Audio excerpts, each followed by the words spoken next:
Salam alaikum wa rahmatullahi wa barakatuh. MashaAllah. Coronavirus is not here yet, and your salam somehow left with it. امروز روزه بودن خدا. Okay. So one more time. Salam alaikum. Aha, okay. So as you know, it's a happy occasion. We gathered here today to honor three of the Ahlul Bayt. It's a very important month, as you know, is known as the month of Allah. Next month is the month of the Prophet, and then we end and we finish with month of the servants of Allah, month of Ramadan. So inshallah, we plant the seed of spirituality in the month of Rajab. We water it with our devotion, with our dedication to serve Allah subhanahu wa ta'ala in the month of Sha'ban, and we receive the blessing and the fruits of our efforts in the month of Ramadan. I pray to Allah subhanahu wa ta'ala for the well-being of all those who are ill, and as you know, with all the concern about the virus going around, I've noticed a lot of brothers and sisters being careful about how they interact, which is fine. It's totally understandable. But doctors are here. You can confirm with them that this virus is not airborne, so don't be afraid of what's happening around us. Wearing a mask is for people who are sick, is not for people who are not. So it doesn't help any form of prevention. I said all this so I don't find that as an excuse that this next week, which is the wiladat of Imam Ali alayhi salam, God forbid somebody said, oh, I'm not going to go because of this reason. But I pray inshallah for the well-being of those who are dealing with this issue right now around the world. May Allah honor them with quick shifa and recovery, and with the salawat ala Muhammad wa ala Muhammad. Allahumma salla ala Muhammad wa ala Muhammad. If I cough, it's because I need some water. It has nothing to do with the virus. أعوذ بالله من الشيطان الرجيم. بسم الله الرحمن الرحيم. الحمد لله رب العالمين وصلى الله على سيدنا ونبينا محمد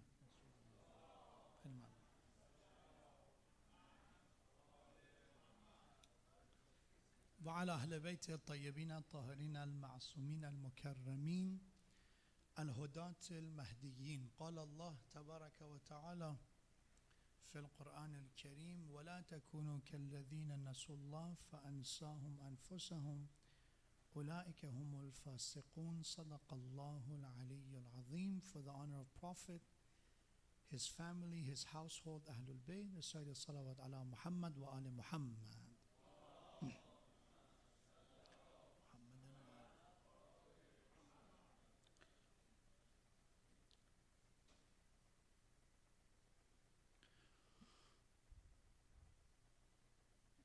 I was thinking about a subject that could be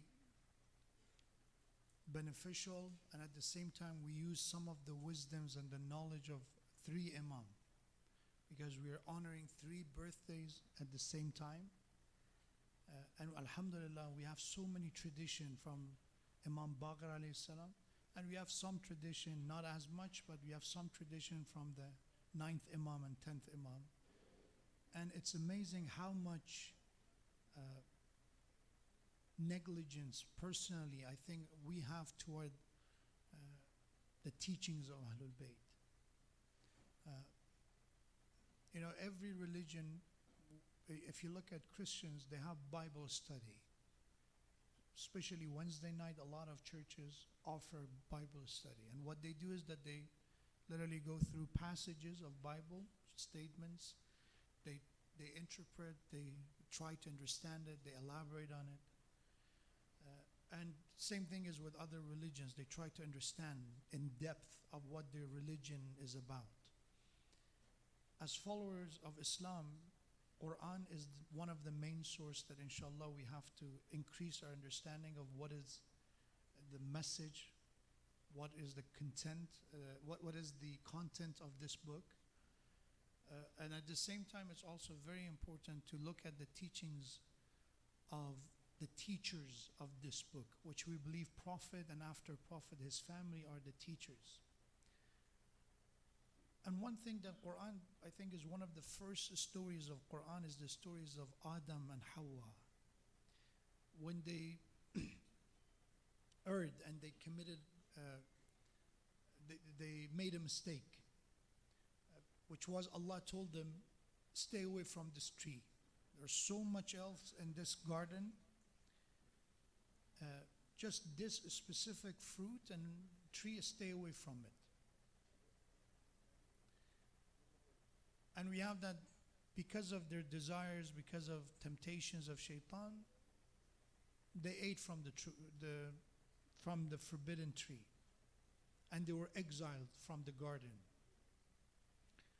But once they came on earth, Quran says, one of the first thing they said to Allah was, Rabbana zalamna anfusana. Both of them, Adam and Hawa, said, oh Allah, we wronged ourselves.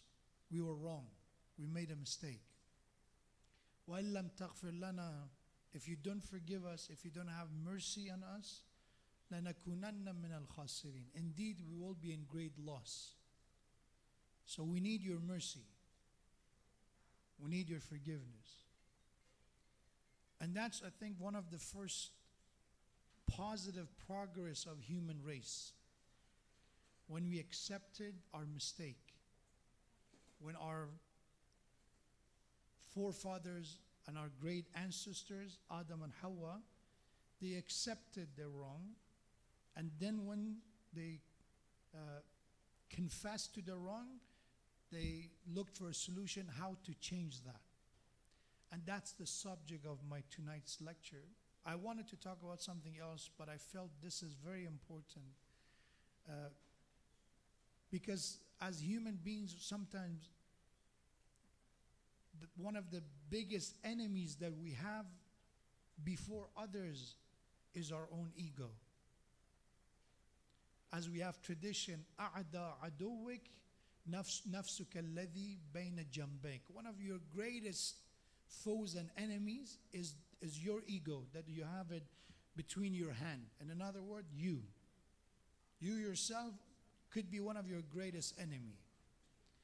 So when somebody is an addict, a drug addict, an alcoholic, somebody who, God forbid, is a cheater, somebody who's a liar,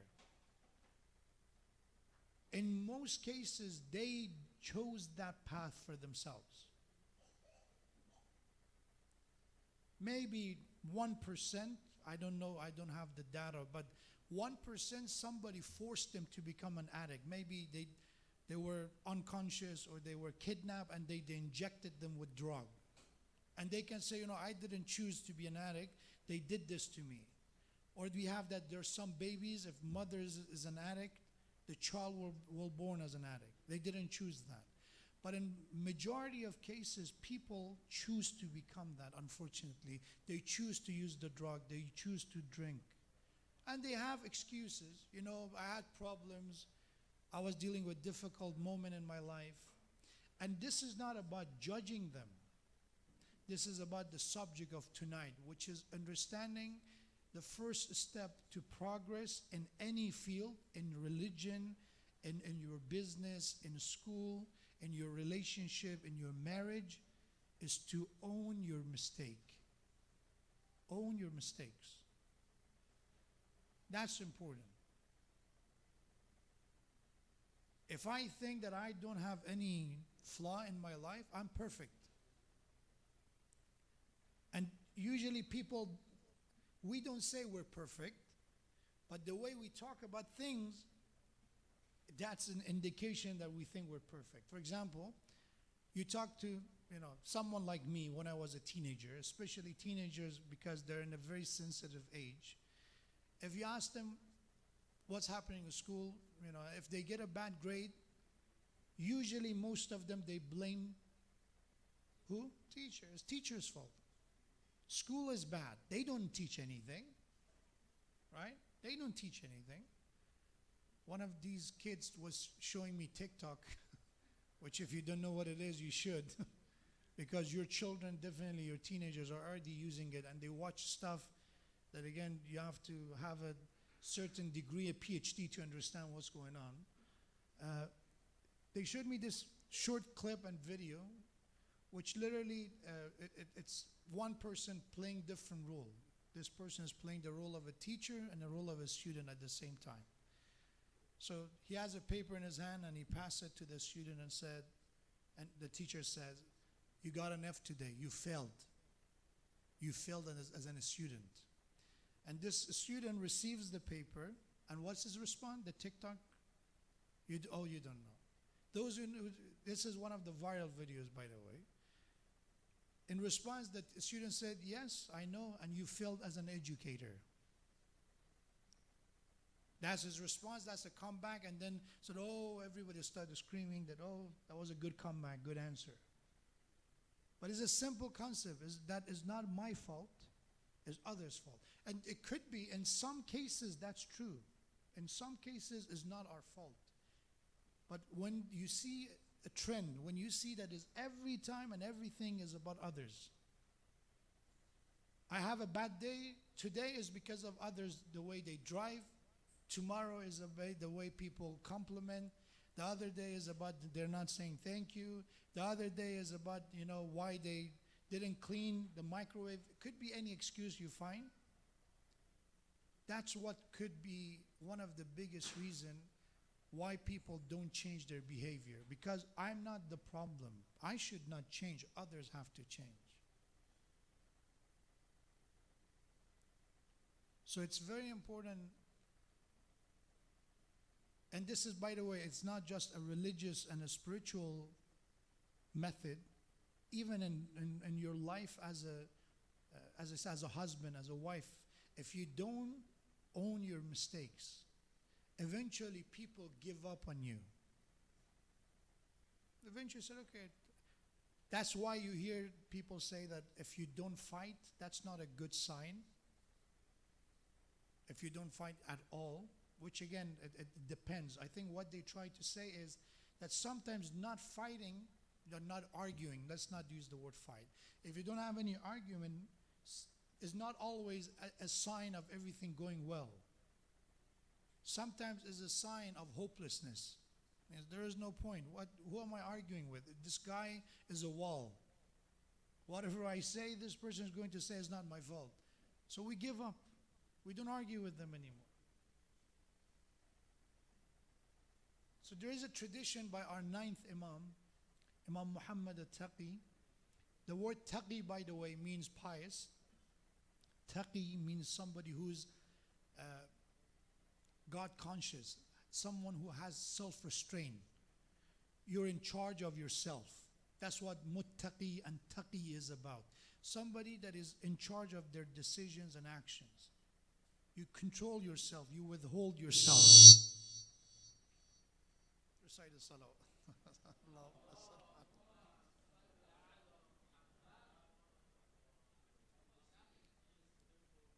Inshallah. So,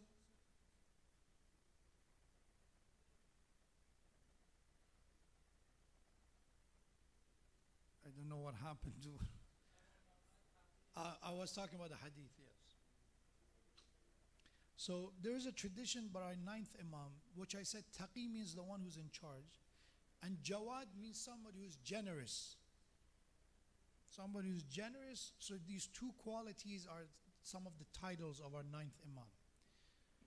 And then Imam says, which I want you to please remember this. If you want to write it down, if you want to remember it, if you want to memorize it, not because I said it, it's because our ninth Imam said this.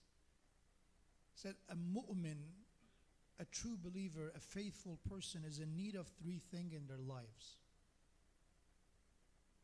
You need to have three things with you. Number one, Imam alayhi salam said, tawfiqun min rabbih. First thing you need in life as a believer is that you need Allah to give you tawfiq to do good. Tawfiq is opportunity, by the way. Opportunity in the sense that, I mentioned this, that sometimes you look at interviews autobiographies of famous people, celebrities, actors, artists, authors, famous people.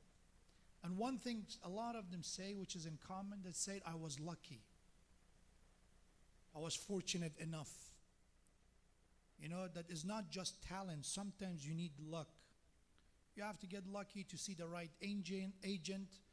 A right coach has to watch your game. A right director has to see you. These are coincidences. This is not about what you can do. It's that you have to be in the right place and the right time to get where you get. That's what tawfiq is. Tawfiq is something that is not in our control. But we believe that control is from Allah. When Yusuf alayhi salam was thrown into the well by his brothers, this was a tawfiq from Allah that a caravan is passing by and they're saving Yusuf. We don't call that a luck or coincidence. It's tawfiq. Is a plan, is an opportunity that Allah provided. And these opportunities is something that we need. An opportunity to come to masjid, an opportunity and a tawfiq to study, an opportunity and a tawfiq to serve your parents, to serve poor people, to serve needy, an opportunity to serve your faith and religion. These are tawfiq. And Imam Jawad said, you need it. You have to ask Allah for it. As we said in Dua Kumail, قَوِّ عَلَى خِدْمَتِكَ جَوَارِحِي. Oh Allah, give my limbs, give my organs strength in order to serve you. So that's a tawfiq. So it means that you can have everything ready, but if you don't have that chance to show it, to blossom, it will fail. So what we need that tawfiq all the time. Quran in Surah Layl talks about tawfiq. Allah said, if you're pious, if you're truthful, وَأَمَّا مَنْ أَعْطَى وَاتَّقَى وَصَدَّقَ بِالْحُسْنَى فَسَنُيَسِّرُهُ لِلْيُسْرَى.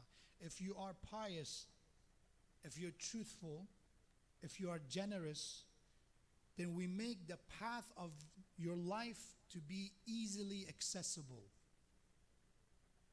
Easily accessible to do good. فَسَنُيَسِّرُهُ لِلْيُسْرَى. This person, we make it easy for them to go along on their journey. That's what tawfiq is. But the other side, lack of tawfiq, Allah removing the opportunity, is وَأَمَّا مَنْ بَخِلَ وَاسْتَغْنَى. If you're stingy, if you're a miser, if you're a denier, if you turn your back to God and teachings of Allah, if you're ungrateful, فَسَنُيَسِّرُهُ لِلْعُسْرَى. Your path will become a difficult path to do good. It's not because Allah randomly picked and said your path is easy and your path is difficult. It's your own actions make your path a clear path or a difficult path. If you're generous, means if you have a big soul, if you have that tolerance, if you're not miser, it means life is easy. People who are cheap are usually have a difficult life, usually. You know who is a stingy? A stingy is someone that they don't share what they have with others and they don't even use it themselves. I have the money, I don't give it to anyone, and I don't use it myself either. That's a perfect example of a miser, a stingy person. So Allah said, for this person, life becomes difficult if they like it or not. Their personality will make it difficult for them to do anything good. So that's what tawfiq is. That's the importance of dua. Somebody asked a question last night. We had a Q&A over there, and hopefully we can have it tonight.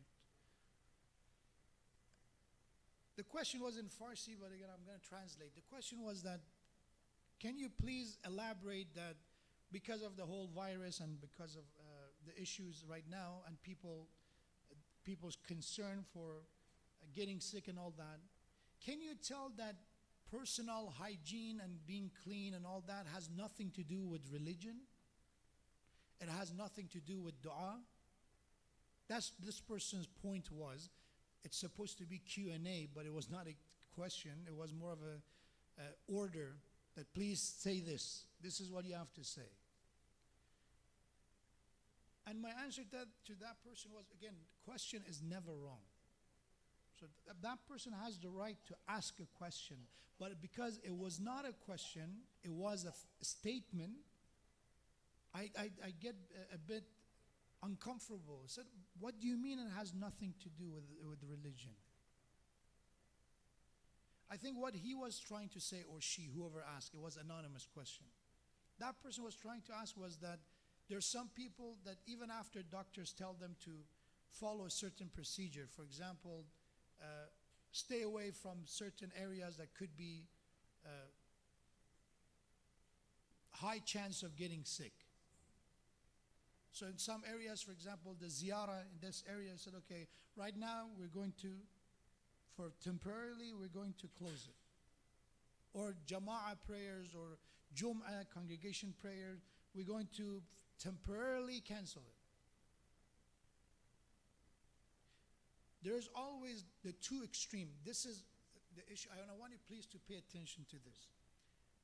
Usually in social media and public in general, there's always the two extreme side of the spectrum that they have the spotlight. People in the middle, they have no voice. Example, in the news, have you ever heard that, oh, last night, 2,000 houses, they were not robbed? Would you hear that in the news? That they were not robbed. Everything was okay. That neighborhood, everything was well. You will never hear that. Exactly. So I said a spotlight, right? Spotlight. But if there is one house that is robbed, because that's outside the norm, you will hear that. Or if somebody, they don't lock their house, their door is all the way open, you will hear that in the news as well. The two extreme. So in the news, you have people said, Corona is a hoax.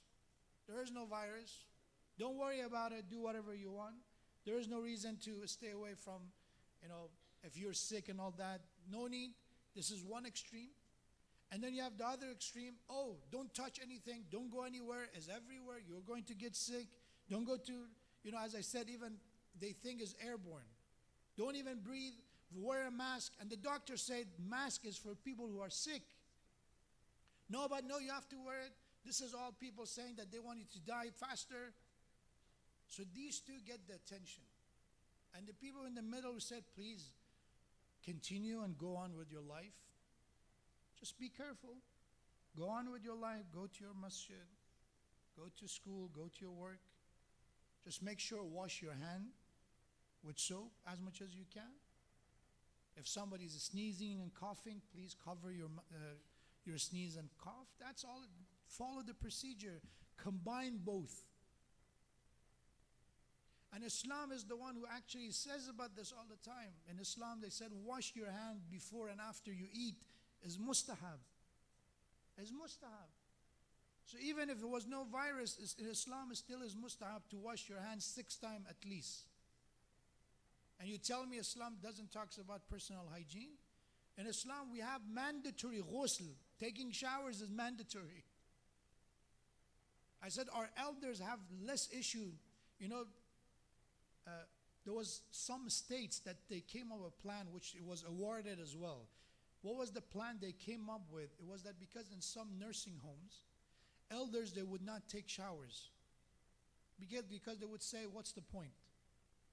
If they had no children, or if they had children who left them in a nursing home, they didn't have any hope to clean themselves. Nobody's come to visit me. I'm not going anywhere. I'm going to be here. So they will not take showers. You can look it up online. So what this city and the state came up with, said, okay, we're going to take kindergarten student and field trip to nursing homes. We take them there to see some elders. They learn about elders and their experience and what they used to be. And at the same time, when they did that, it became a reason for people in the nursing home to take shower and start taking care of themselves because they were looking forward for the next field trip, that when these kindergarten students are going to come to visit them. Just something to look forward to. In Islam, you have ghusl. Friday, do some ghusl. It's the first day of the month, it's mustahab to do ghusl. Right? When you pray, it's mustahab to do ghusl, is to wear perfume. So there's already, in addition to social motivations, you have some religious motivations to also take care of your personal hygiene. Prophet said, if it was not a burden, an extra burden on people, Allah would have make it mandatory for people to brush their teeth before every prayer. Every prayer, Allah would have made it wajib, an obligation. But Allah doesn't want to make it too difficult, so it becomes mustahab. Now, if you want to know, is one of the mustahabbat, one of the recommendations before wudu is to brush your teeth and then do wudu. And then you tell me about Islam doesn't talk about hygiene. I don't know. Najasat and all that, if you know about it, you know better than me that how much we care about najasat and impurity and how to use water and to remove the najasat. And Islam doesn't say just stay here, don't do more than this. Islam says go. Wear perfume, take care of yourself. And that same thing when it comes to prevention. But tawfiq, so you will say, where is the place of dua? Where is this tawfiq we're talking about? This is I think the misunderstanding. In the understanding of a Muslim, we do what we have to do for prevention, for anything. You drive safe, you don't speed, you have an insurance, you check your car that is safe to drive, you do all that. This is what you have to do. There's no exception because I say La ilaha illallah, or there's Allah hanging from my windshield, I have to skip these. No, you still do all these things. But still you ask Allah to protect you, because even after doing all this, still there is a possibility of getting into an accident. You tell me, is it not a possibility? Of course it is. You go your own way, somebody who's drunk, somebody whose car has a trouble, somebody come and hit you, a truck driver. It's not your fault. So you need Allah's protection for things that you cannot foresee, you cannot predict. Same thing for illness. You wash your hand, you don't shake hand and all that. People want to be cautious. But even after all that, you want to tell me still there is no chance of you getting sick? Of course it is. Of course it is. There's a possibility of you touching a surface without knowing. So the Imam Jawad alayhi salam said, that's one thing you need. Ask Allah for tawfiq. Regardless how strong you are, how talented you are, how organized, how much planning you have, you still need Allah, because He has the higher hand. He has the ability to oversee everything else. You call it luck, coincidence, chance and all that. What we believe in, that there is no coincidence in life. مَا تَسْقُطُ مِنْ وَرَقَةٍ لَا تَسْقُطُ مِنْ وَرَقَةٍ إِلَّا يَعْلَمُ. A leaf will not fall from a tree without the knowledge and consent of God. A leaf, a single leaf.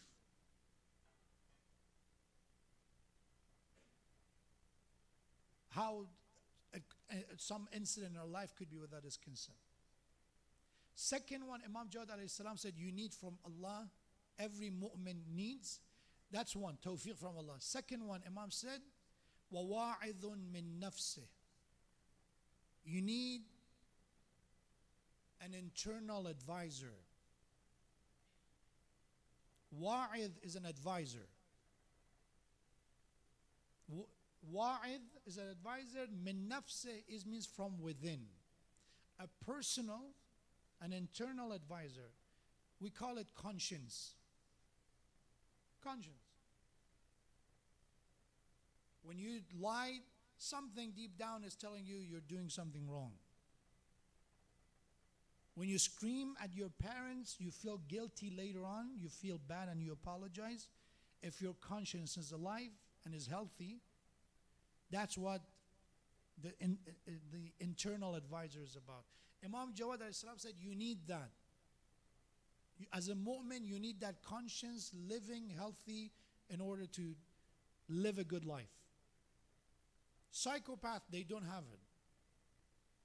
People who are professional criminals and sinners, they eventually deal with it. They come to an understanding that I do what I do and there is no conscience. And that's the part that is playing a big role in our lives. When we say that we have to own our mistakes, we have to accept our mistakes, is if we listen to our conscience. Because our conscience is telling me I'm wrong, and I have to accept it.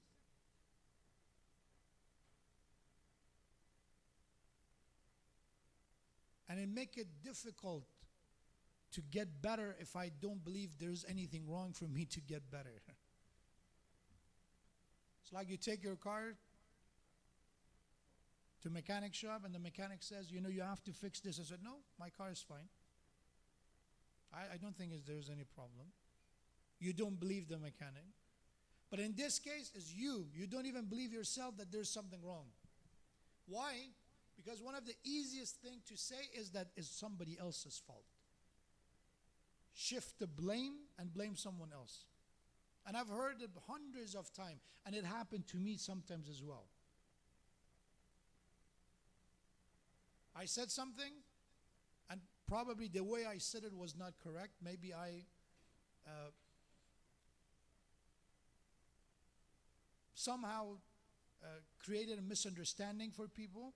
And then people come and say, Sheikh, did you say this? Did I understand it correctly? One simple thing to say, said, yeah, I said, if this is what I said, I was wrong. This is what I meant. So no, it's your fault. You did not hear me correct. No, it's not my fault. It's your fault. I can do that. And that could happen in a marriage as well. No, it's not my fault. It's your fault. It's your fault. And teenagers, again, they're masters of this. When they make any mistakes, that is your fault. You're my parents. It's not my fault. I didn't ask for this.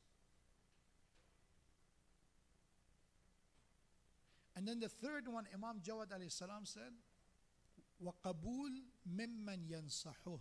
The third thing every believer needs, Imam says, is to accept that advice. First, you need that internal advisor, so you need a conscience. So if you make a mistake and you don't feel nothing, I feel nothing, that's a dangerous sign. I pass by that somebody's begging for help and I don't care.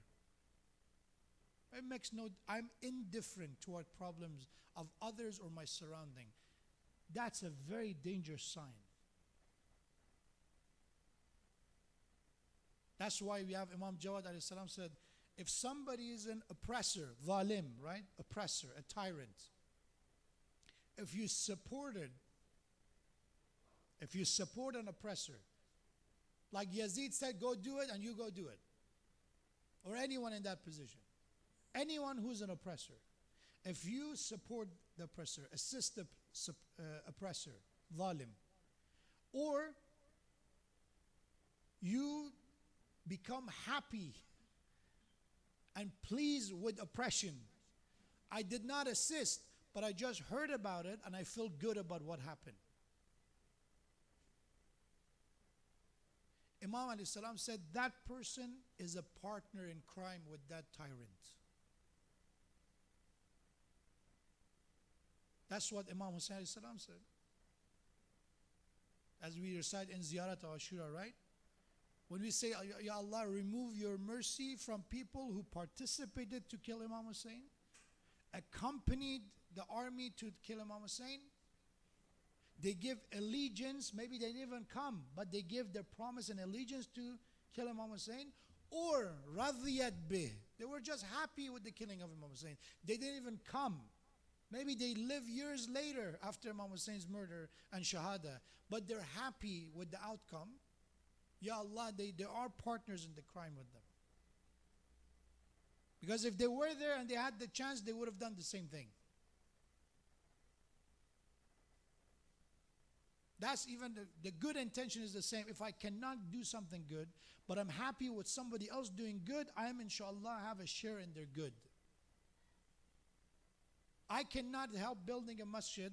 I cannot help paying for the expenses of some orphan, but I wish I could have, and I'm happy that others are doing it. Inshallah, I get some share in that. Because I'm happy with that good thing, with that good performance. So that's a third one. Imam Jawad said, وَالْقَبُولْ مِمَّنْ يَنْصَحُهُ. Is salawat khanna fahmi.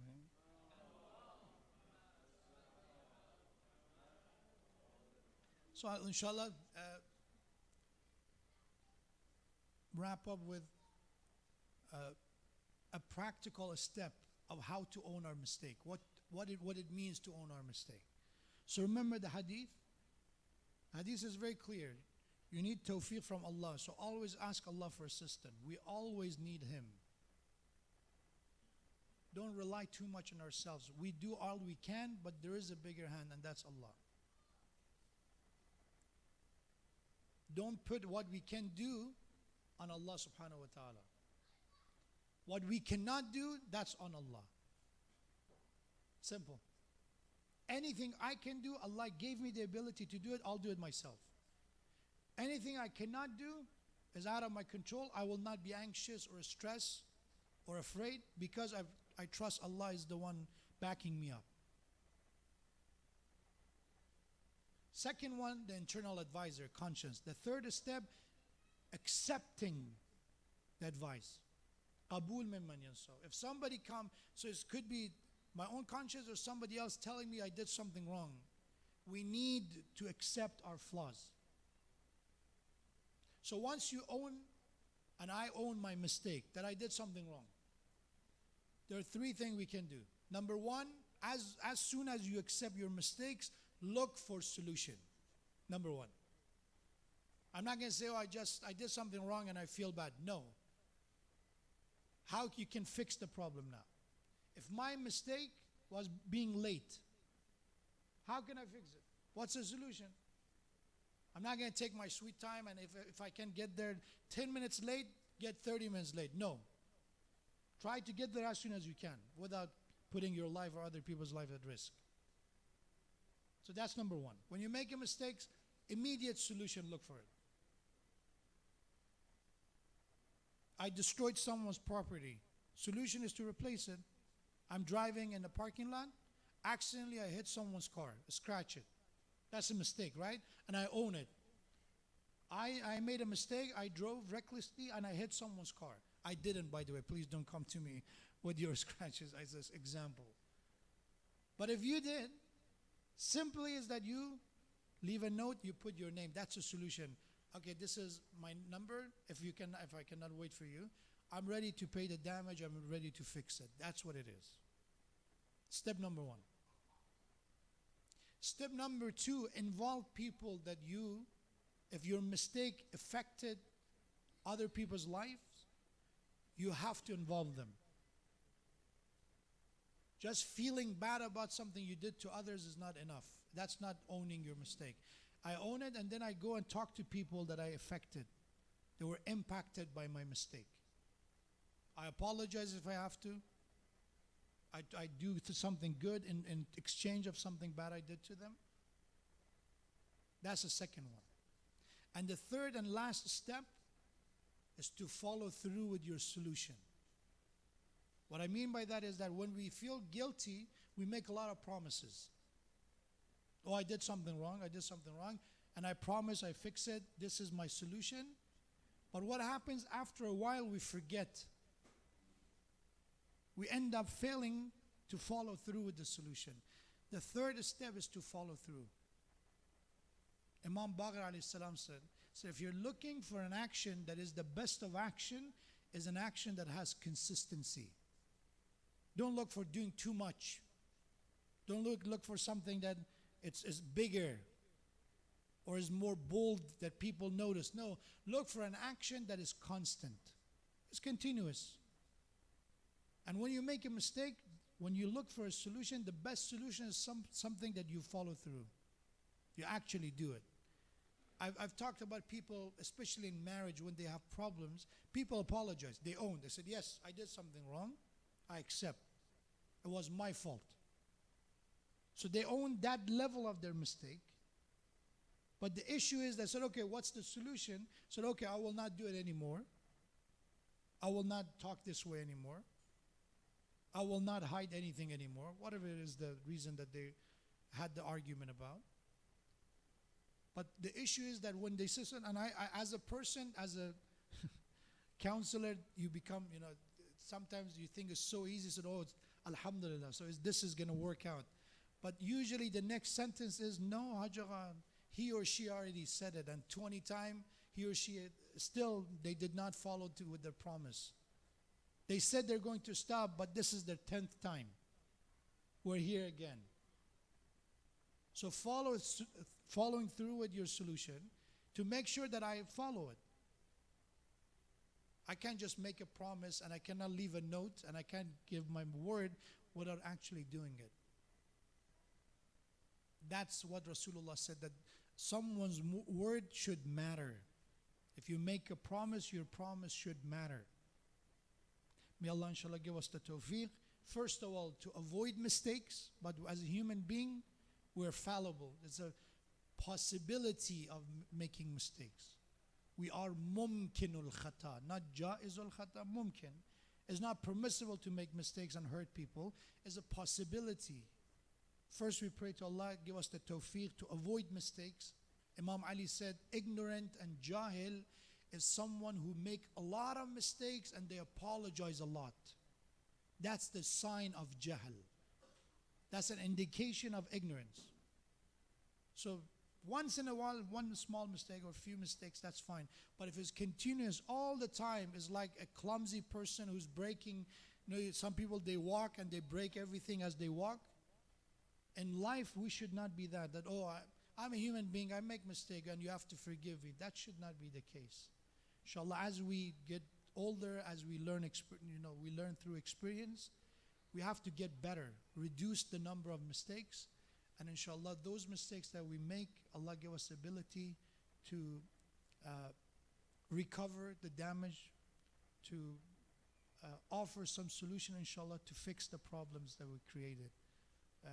May Allah subhanahu wa ta'ala grant all of us with wisdom, with knowledge, and with reason, aql, with the salawat ala Muhammad wa ala Muhammad.